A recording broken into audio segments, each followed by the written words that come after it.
Assalamualaikum warahmatullahi wabarakatuh. Perkenalkan, nama saya Hadetullah dengan NIM 1PA21003, Prodi S1 Keperawatan semester 4. Jadi di video kali ini saya akan menjelaskan hasil telaah jurnal yang berjudul Intervensi Depresi Postpartum dengan dosen pengampu Ibu Evi Gustia Kesuma, Eskep Nurse MKes, untuk memenuhi tugas mata kuliah Keperawatan Jiwa. Selamat menyaksikan.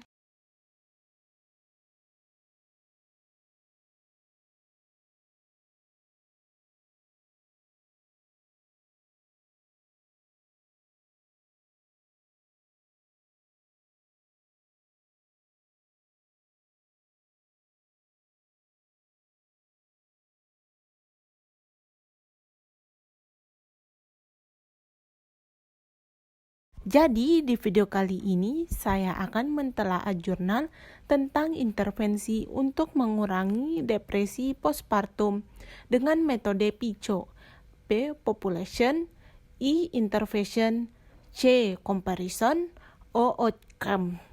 Metode PICO bertujuan untuk memperjelas research question, membantu membentuk kriteria untuk memasukkan studi yang relevan dan menyaring studi yang tidak relevan dengan penelitian Pollock dan Berge 2018. Jadi di video kali ini saya akan menjelaskan jurnal yang telah saya telaah yang berjudul Intervensi untuk Mengurangi Depresi Postpartum. Jurnal ini disahkan pada bulan Mei 2020 oleh Fakultas Ilmu Kesehatan Universitas Muhammadiyah Semarang yang bekerja sama dengan PPNI Jawa Tengah. Berikut abstrak dari intervensi untuk mengurangi depresi postpartum. Depresi postpartum sering terjadi setelah melahirkan yang terjadi akibat adanya riwayat gangguan disporik premenstrual sebelumnya, stres psikososial, dan dukungan sosial yang tidak memadai bagi ibu. Diperlukan intervensi untuk mencegah terjadinya depresi postpartum selama masa kehamilan, persalinan, dan postpartum. Tujuan penelitian untuk mengetahui intervensi yang efektif dalam mencegah depresi postpartum.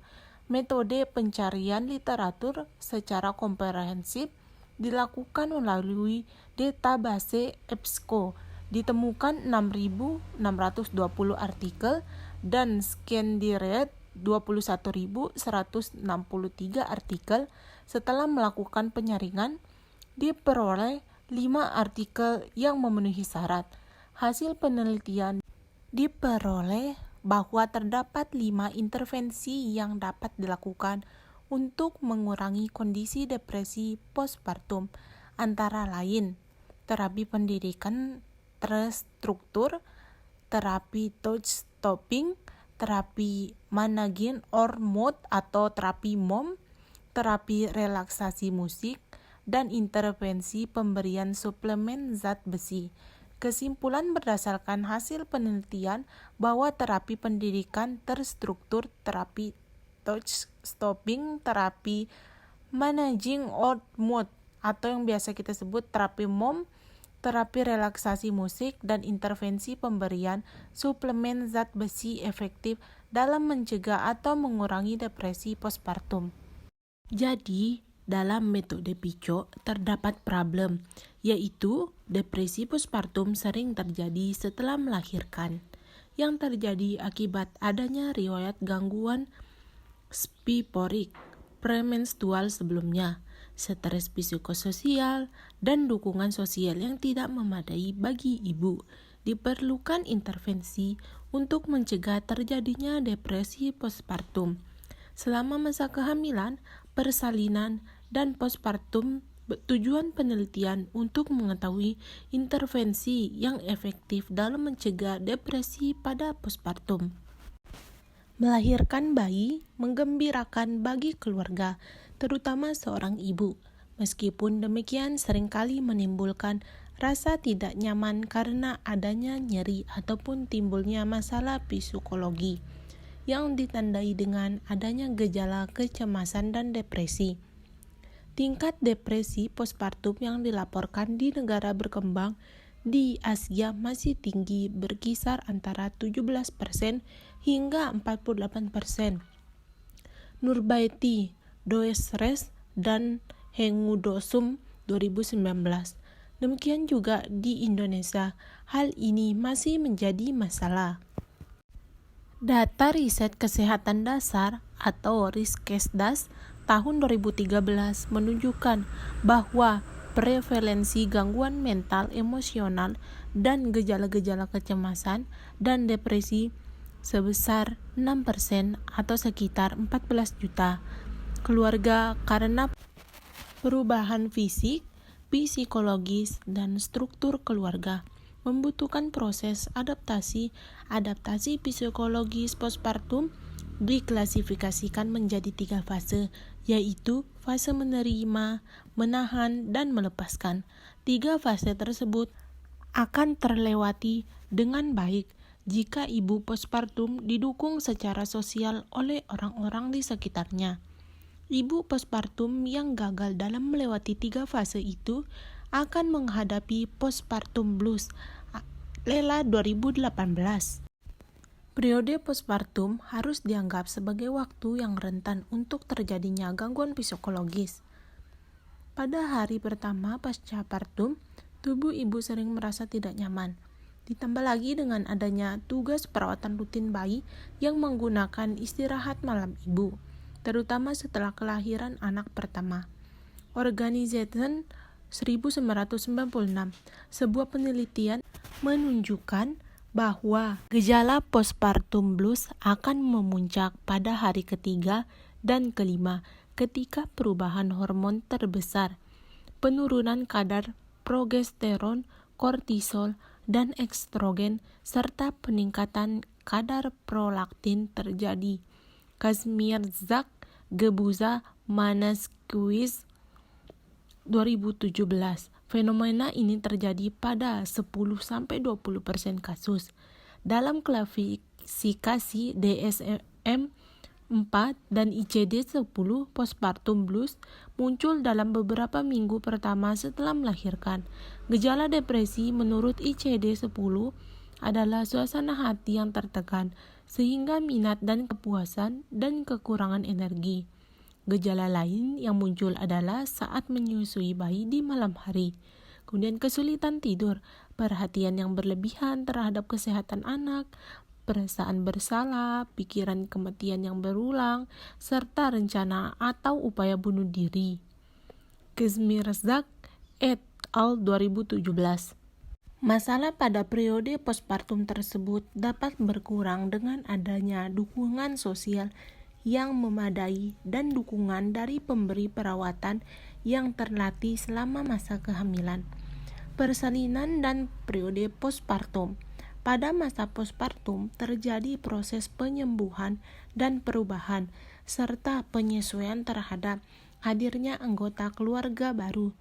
Mitayani 2019, sehingga memerlukan adaptasi psikologis bagi ibu untuk mengatasi masalah pada postpartum.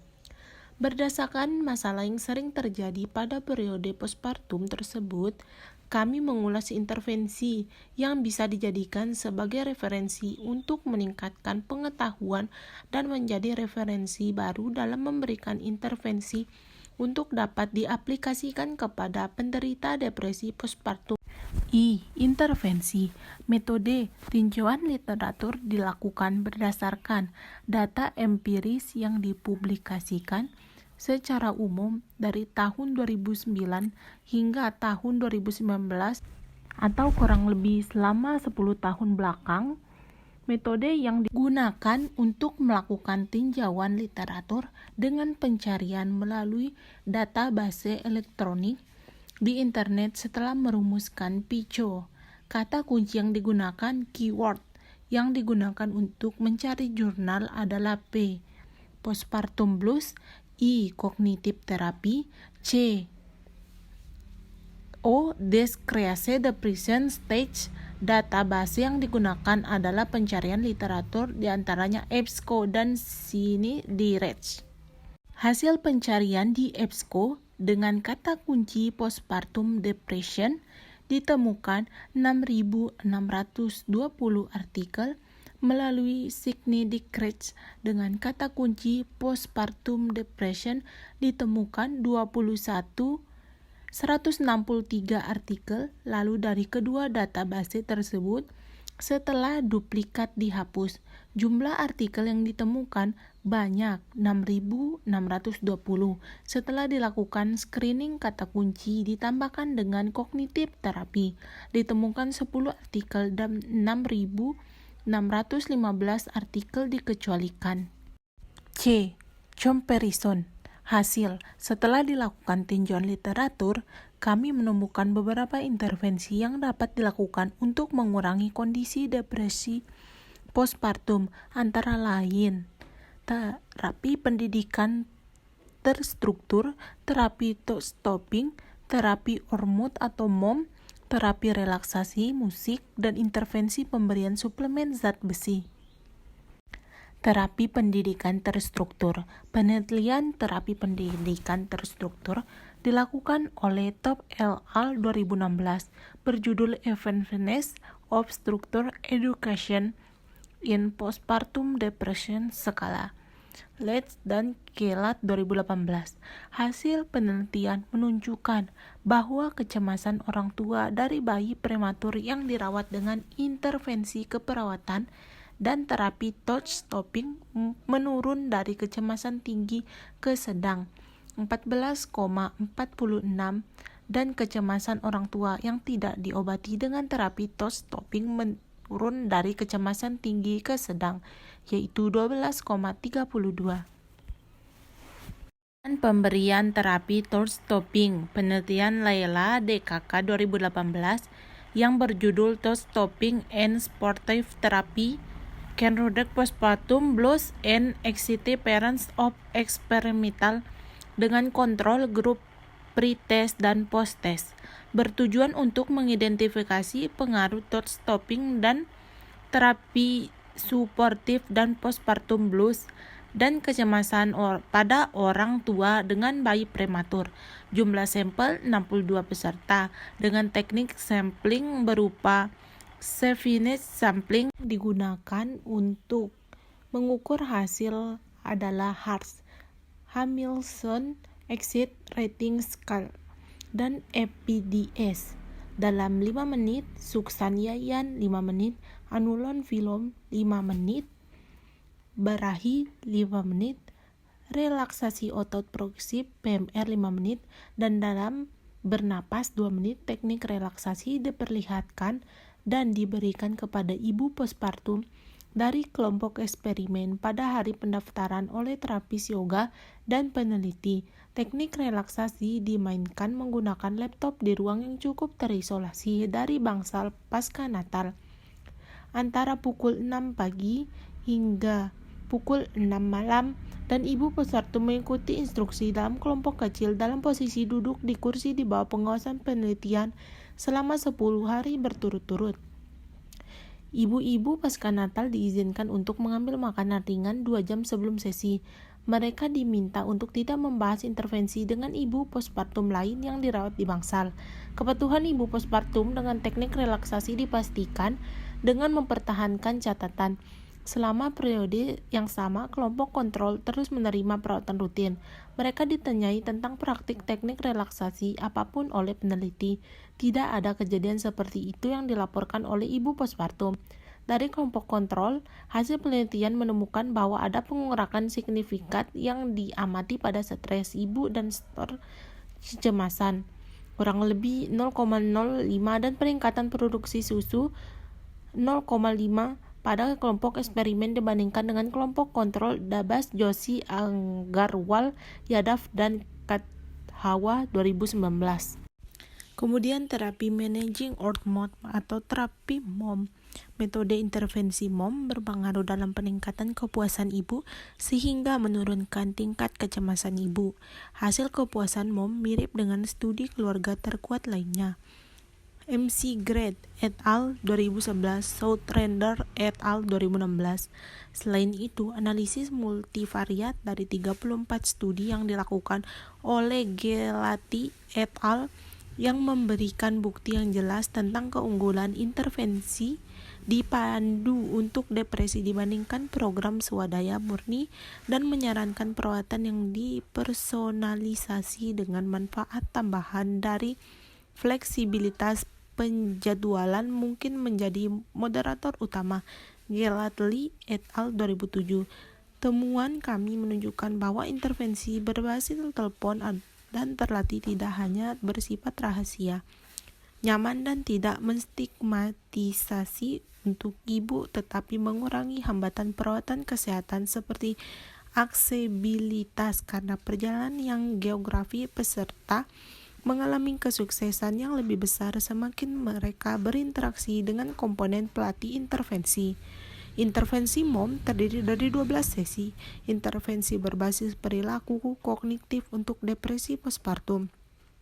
Setelah itu, program ini diuji coba dengan 11 ibu untuk memastikan kegunaan umpan balik dari peserta selama uji coba dimasukkan ke dalam program RCT ini. Dalam menurunkan skor EPDS, pemberian suplemen besi terbukti dalam menurunkan tingkat depresi pada ibu. Suplemen zat besi dini secara signifikan meningkatkan simpanan zat besi dan menurunkan tingkat defisiensi besi pada ibu-ibu ini. Khususnya, suplementasi zat besi pada ibu dengan depresi postpartum dikaitkan dengan penurunan skor EPDS yang signifikan dan tingkat peningkatan 42,8% untuk depresi postpartum. Selain itu, ada hubungan yang signifikan antara depresi postpartum lanjutan dan kadar ferritin yang lebih rendah pada 7 minggu pasca persalinan. Pada penelitian ini, defisiensi besi tanpa anemia secara bermakna dikaitkan dengan kelanjutan depresi postpartum. Hal ini sejalan dengan temuan Saryapanahi et al. 2007 dalam sebuah studi pada wanita yang tidak hamil, di mana penurunan kadar ferritin sebelum terjadinya anemia secara signifikan terkait dengan depresi. Saryapanahi, Mostagi, Shahbazi, dan Abadi 2007. Demikian pula Al-Bakar et al. 2011 dan Ber et al. 2005 menilai hubungan antara depresi postpartum dan kadar ferritin postpartum pada 48 jam dan 10 minggu setelah persalinan. Dalam 2 studi terpisah menyimpulkan bahwa ferritin yang rendah setelah persalinan secara bermakna dikaitkan dengan depresi postpartum. Dan pada akhirnya, besi memainkan peran penting dalam patofisiologi depresi postpartum. Al-Bakar et al. 2011, Bird et al. 2005.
Kemudian intervensi pemberian suplemen zat besi. Metode intervensi dengan menggunakan suplemen zat besi dini pada ibu yang tidak anemia dengan depresi postpartum berpengaruh dalam menurunkan skor EPDS. Outcome. Penelitian menunjukkan bahwa penghentian berpikir dan terapi suportif mampu mengurangi rasa sakit pasca persalinan dan kegelisahan orang tua dari bayi prematur 2 kali lebih besar daripada intervensi keperawatan. Hasil uji menunjukkan bahwa setelah dilakukannya intervensi keperawatan, berhenti berpikir, dan terapi suportif dan normal, dan nilai blues postpartum menurunkan dari hasil positif postpartum, blues negatif atau normal. Terdapat 5 intervensi untuk mengurangi serta menurunkan kondisi depresi postpartum. Di antaranya terapi pendidikan terstruktur, terapi stopping, terapi managing mood atau terapi MOM, terapi relaksasi musik, dan intervensi pemberian suplemen zat besi yang efektif dalam mencegah atau mengurangi depresi postpartum. Keberhasilan pelaksanaan penelitian ini tidak terlepas dari peran enumerator seperti Fabiola N. Widi, Syarifah Epi, R. Azka A. Siti NH. Sekian dari hasil telaah jurnal saya. Semoga bermanfaat. Mohon maaf bila ada salah kata. Wassalamualaikum warahmatullahi wabarakatuh.